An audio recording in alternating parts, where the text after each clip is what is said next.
Alors bonjour Maury Larivière. Oui, bonjour Michael. Vous avez fondé The Sustainable Design School, désolé pour mon anglais, une école dédiée au design et à l'innovation durable. C'est une école qui est tournée vers les entreprises dès le début. En quoi, selon vous, il est important de former toute cette nouvelle génération au design pour l'entreprise ? Effectivement, il est très important de former nos étudiants à cette approche d'une planète qui est en pleine mutation. Le GIEC nous donne à peu près 10 ans pour changer nos habitudes, pour rentrer dans cette transition climatique, dans ce changement climatique. Donc ça impacte toute la vie de la planète.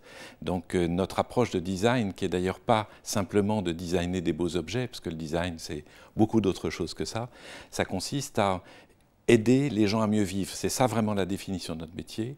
Donc aider les gens à mieux vivre dans le contexte de ce développement durable, ça nécessite une approche différente, une sensibilité différente, une perception de la planète, une conscience de ce qui se passe, pour avoir des actes éthiques et responsables. Donc c'est pour ça que l'école a pris cette spécialisation, parce qu'en plus, design, les 3 piliers du design, c'est le social, s'intéresser aux gens, s'intéresser aussi à l'économie, puisqu'on va mettre des produits sur le marché, et puis s'intéresser à l'environnement, parce que nos actions d'un produit nouveau impactent.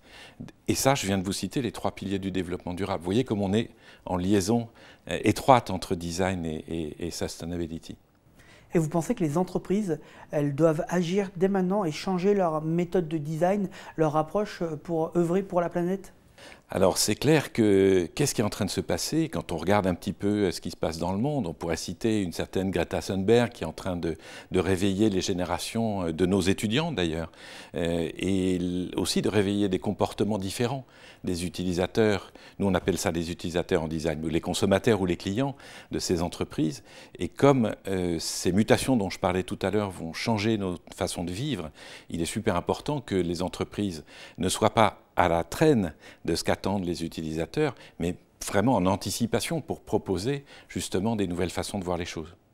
Et du coup, quelles sont les nouvelles tendances, les nouveaux codes de design qui émergent sur le marché pour les points de vente? Est-ce qu'il y a des nouveaux outils? Comment ça fonctionne? Oui, alors je pourrais citer par exemple un projet, on travaille beaucoup avec des entreprises, en fait les étudiants apprennent par le faire, c'est-à-dire ils ont entre 8 et 10 entreprises par an avec lesquelles on va travailler sur des projets d'innovation durable. Donc je peux citer un projet qu'on a développé il y a 2 ans avec une grande entreprise internationale de cosmétiques qui souhaitait développer un dermacenter pour le marché chinois. C'est un sujet qui était intéressant parce que cette entreprise, le big boss de l'entreprise avait décidé de passer l'ensemble de ses salariés et de son entreprise au développement durable.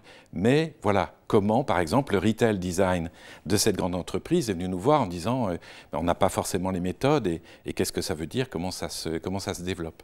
Voilà, donc par exemple les tendances, c'est que ce dermacenter qui a une espérance de vie de 4-5 ans, hein, c'est un lieu où on vient tester des crèmes, va changer assez vite et va disparaître. Autrefois, on détruisait ça, on mettait tout à la benne. Là, ce dermacenter était pensé entièrement démontable pour devenir des meubles. Donc le design a déjà pensé le futur de cet objet pour intégrer cette façon de le recycler et d'éviter le déchet. D'accord, donc penser au futur dès maintenant, dès qu'on pense le design. Mais il faut aussi penser, il y a un truc qui est important, c'est de penser à la marque. Comment réussir à incarner la marque par le design dans un point de vente? Alors ça, c'est sans doute une des choses les plus prégnantes du design. Vous ne dessinez pas un service à thé pour les Japonais de la même façon que pour les Russes. Les pratiques, les coutumes ne sont pas les mêmes. C'est exactement pareil pour une marque. Vous ne dessinez pas un ordinateur Apple comme vous dessinez un Dell parce qu'il y a une culture de marque. Et le designer, il a cette composante-là très forte dans sa démarche. Alors justement, c'est comment la mélanger à une approche du futur, c'est-à-dire non seulement respecter cette image de marque et au contraire la promouvoir à travers le développement durable et trouver finalement des codes qui sont nouveaux à la marque, des codes qui permettent de la positionner. C'est pas rare d'ailleurs qu'en développant des projets, les designers non seulement vont travailler sur une question qui est posée en innovant dans les scénarios, mais aussi penser à l'évolution de la marque, voire même de son image de marque, de son logo, pour non pas le rajeunir, mais lui donner un côté plus vert ou plus bleu pour aller justement vers cette approche et montrer par ça aux clients, aux utilisateurs, que la marque anticipe ces questions-là. Vous me parlez de développement durable, c'est une tendance qu'on voit évidemment émerger maintenant, mais ce qu'on voit beaucoup émerger aussi, c'est la culture du digital. Vous pensez que le digital et le développement durable, ça peut aller ensemble? Oui, bien sûr. Vous savez, la définition du métier pour nous, c'est non pas dessiner des beaux objets, mais c'est aider les gens à mieux vivre. À partir du moment où le digital, et allons même jusqu'à la robotique et l'intelligence artificielle, sont capables d'aider, avec une position éthique, les hommes de la planète pour franchir cette transition, bien sûr que là, il faut s'en servir. On a le plaisir d'en avoir. Même voilà, si c'est un outil qui est quand même aussi un outil polluant, entre guillemets, on sait que voilà, ça a aussi un impact, le numérique, mais clairement, c'est un outil dont il faut se servir voilà, au service des hommes. Quel conseil vous donneriez à un réseau pour l'aider à se tourner dans ses points de vente vers le développement durable? Les conseils, c'est, je pense, je le vois par expérience d'entreprises qui viennent nous questionner, c'est que ce soit une approche globale dans l'entreprise. Une approche globale, c'est-à-dire que c'est souvent une décision d'un patron. À partir de là, tout le monde est concerné dans l'entreprise, y compris même d'ailleurs les fournisseurs extérieurs. C'est intéressant de voir que le design peut être un acteur de la mise en place de ces questions de développement durable. Là, je cite une grande étude que nous venons de recevoir, qui est une étude européenne auprès de différentes entreprises, qui montre que le design est un des métiers les mieux placés pour amener cette composante du développement durable par l'innovation, parce que quand vous innovez, vous faites de l'analyse de cycle de vie du produit et vous impactez toute l'entreprise, y compris ses fournisseurs, comme je disais tout à l'heure. On a aussi, après, une nécessité à la culture de cette question du développement durable.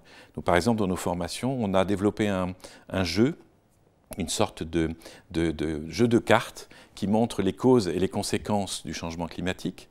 C'est un jeu qui se fait en intelligence collective, on joue à plusieurs et on mappe sur un mur ces différentes causes et conséquences. Alors elles peuvent être très inquiétantes, hein. On voit ce qui se passe en Australie, on voit ce qui se passe dans le monde, les conséquences de ce changement climatique. Mais en même temps, cette prise de conscience, si on la positive, elle est très très riche pour permettre d'aller de l'avant, surtout pour agir. Hein, il n'est plus temps de se poser la question sur la hauteur des vagues, on sait qu'elles sont là, et donc maintenant il faut agir. C'est ça que le designer se propose de faire. Comment une école de design peut aider une entreprise, un réseau qui veut réfléchir à ces questions-là? Comment vous pouvez l'accompagner? Le design a souvent un rôle stratégique dans la façon dont l'entreprise va aborder son futur. La prospective fait partie aussi du métier, c'est-à-dire comment imaginer demain, donc imaginer demain encore une fois dans ce contexte, mais comment faire évoluer une entreprise avec son savoir, son expérience, ses atouts, aussi les partenariats qu'elle peut créer, qui peuvent lui permettre de s'ouvrir à d'autres types de réponses, de services, voire de construction, de co-construction. Donc voilà, la question de cette culture du développement durable est très importante dans l'entreprise pour permettre de se servir de ce contexte pour avancer. Merci beaucoup. Merci à vous.